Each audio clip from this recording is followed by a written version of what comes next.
ओम शांति। आपका प्रश्न है, कारण शरीर किस कुंडलिनी से या चक्र से जुड़ा है? उत्तर है, देखो, कुंडलिनी का अर्थ क्या है? कुंडलिनी अर्थात आत्मा की शक्ति का बैरोमीटर।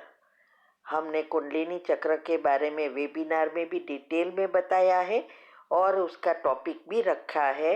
आप वो अच्छी रीति समझो। कुंडलिनी कोई चीज नहीं है। कुंडलिनी आत्मा की शक्ति का बैरोमीटर है। जैसे जैसे आत्मा की शक्ति कम होती है, ऐसे हमारी ये कुंडलिनी नीचे उतरती है और अभी मूलाधार में है, अर्थात ये आत्मा में शक्ति एकदम लकीर की तरह है। तो ये पहले समझो। तो आत्मा की शक्ति का अर्थ क्या है कि ये साते चक्र का बैलेंस, अर्थात चक्र क्या है? हमारा एनर्जी पॉइंट्स है।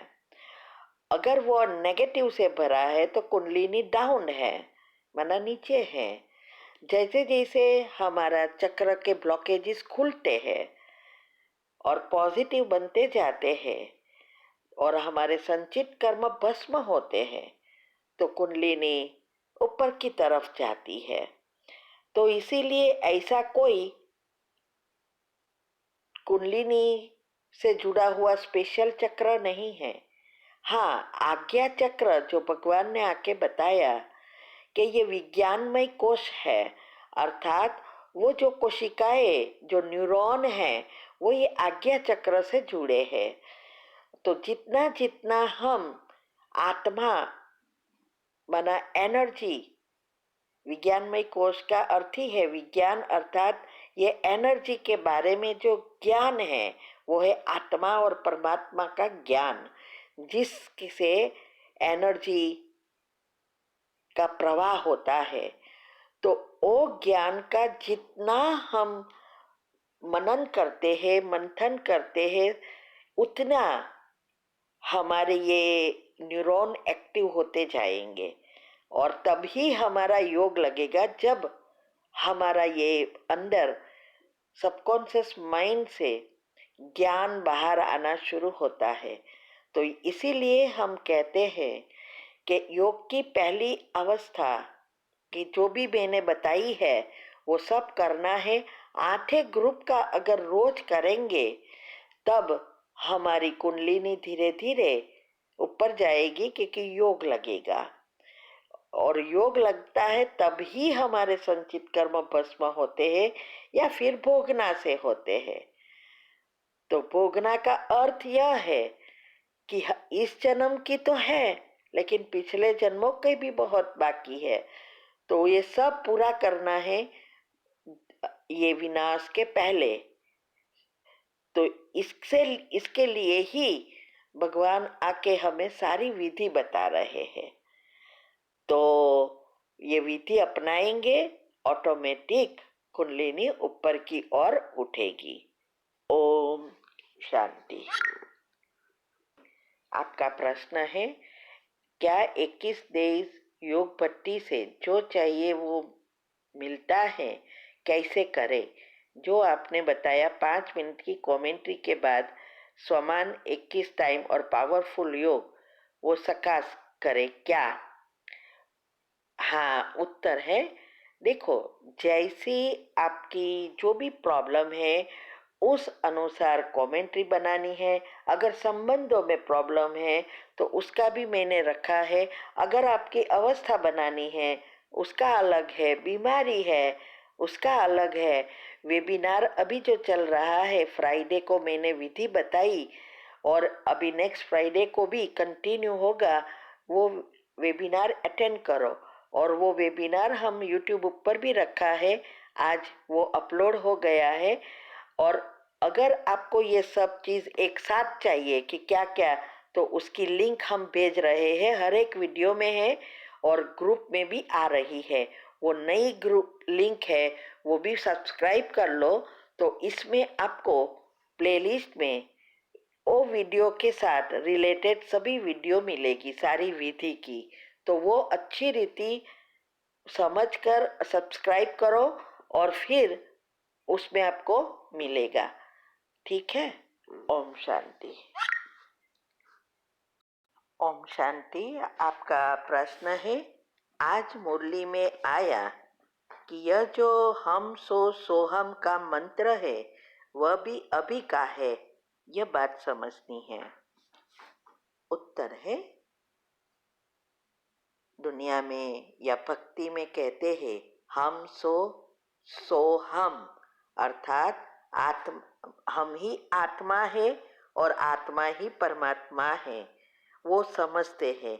लेकिन शिव बाबा कहते हैं कि हम सो का अर्थ यह है कि हम ही आत्माएं देवता थी, स्वर्ग में थे, और फिर से हम अभी मनुष्य बन गए और अभी पुरुषार्थ कर फिर से हम देवता बनेंगे।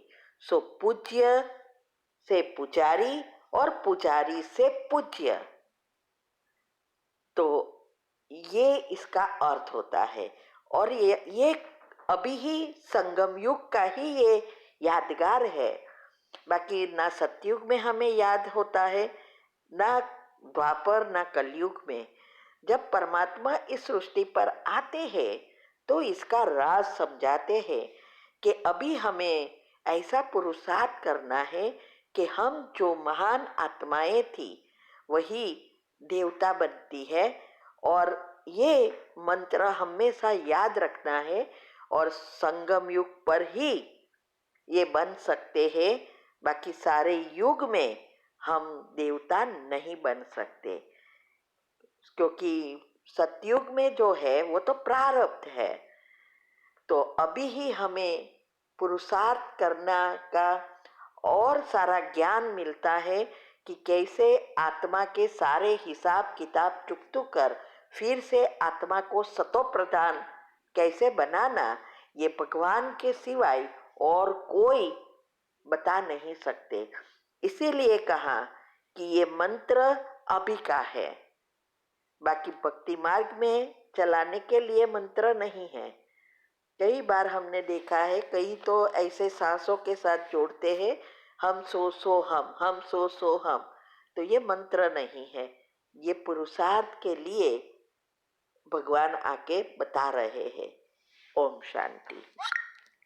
का प्रश्न है, जब कोई भी आत्मा योग कर रही है, हम उसको डिस्टर्ब करें तो बार बार पाप कर्म बनते हैं?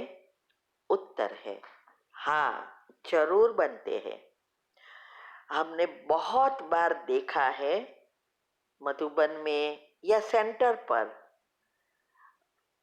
खास करके मधुबन में तो बहुत होता है।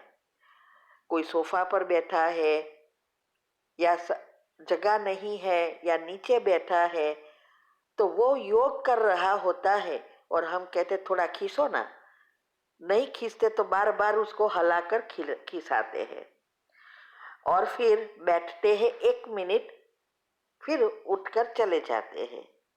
ये तो बहुत बड़ा कर्म का हिसाब बनता है, क्योंकि खुद नहीं योग करते और दूसरों को भी नहीं करने देते। ये है अज्ञानता। ज्ञान में होते हुए भी अज्ञानता नहीं गई है। तो ये बात बहुत ध्यान रखनी है, सबको ये फॉरवर्ड करो कि अगर मधुबन में जाए या कोई संगठन में जाए या सेंटर पर अगर कोई योग कर रहा है, जगह नहीं है तो खड़े होकर 2 मिनट योग कर लो या राह देखो। लेकिन अगर कोई अच्छा योग कर रहा है, उसको डिस्टर्ब करके बहुत कड़े हिसाब बना देते हैं। जैसे मैंने बताया कि हमको माइंड में यही है, योग करना है, योग करना है, सेवा करनी है, सेवा करनी है, और सेवा करते करते भी हम कितने पाप कर्म बना देते हैं। मैंने रखा है ना यूट्यूब पर कि कैसे यूट्यूब से, व्हाट्सएप ग्रुप खोलने से, एडवर्टाइजमेंट मेडिटेशन में रखने से ये सब बहुत कड़े पाप कर्म बन रहे हैं और ये सबसे बड़ी पुरुषार्थ की झोली में छेद है। और इस छेद के कारण यही नहीं, बहुत सारी लिस्ट आती है ना। एक लिस्ट है 100 सूक्ष्म पाप की और 100 ब्रह्मा कुमारी के जो मर्यादाएं, नियम मर्यादा है उसकी। तो ये सब लिस्ट तो रोज कितने ग्रुप में मैं चेक करती हूँ, बहुत बार आता है, लेकिन प्रैक्टिकल जीवन में कौन करते हैं कि एक एक चीज पर ध्यान रखना है कि कहाँ हमारी झोली में छेद से सारी एनर्जी ड्रेन ना हो जाए। तो ये बहुत बड़ी चीज है कि कोई अगर अच्छी रीति योग कर रहा है तो हमें कभी भी डिस्टर्ब नहीं करना है। जाने अनजाने बाहर वाले करे वो तो अलग चीज है, वे भी नहीं करते। हमारे ही घर में मेरी छोटी पोती है, 3-4 साल की थी, अभी भी 5 साल की हुई, लेकिन छोटेपन से मैं योग में होती हूँ तो वो बाजू में बैठी रहेगी और वो भी शिव बाबा करेगी, लेकिन मुझे डिस्टर्ब नहीं करेगी। और कभी कभी बड़ों को तो ये पता ही नहीं होता है। हमने उसको बोला था कि जो भगवान को याद करते हैं तो हमें उसको डिस्टर्ब नहीं करना है, हमें भी भगवान का नाम देना है। तो बोलो, छोटी बेटी बच्ची को भी ये पता है, एक बार कहा वो फॉलो करती है।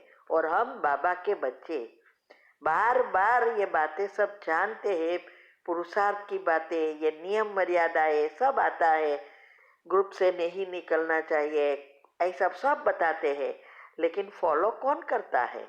और जो फॉलो करता है, जो प्रॉमिस को पकड़ कर रखता है, वही नंबर 1 में आ सकता है।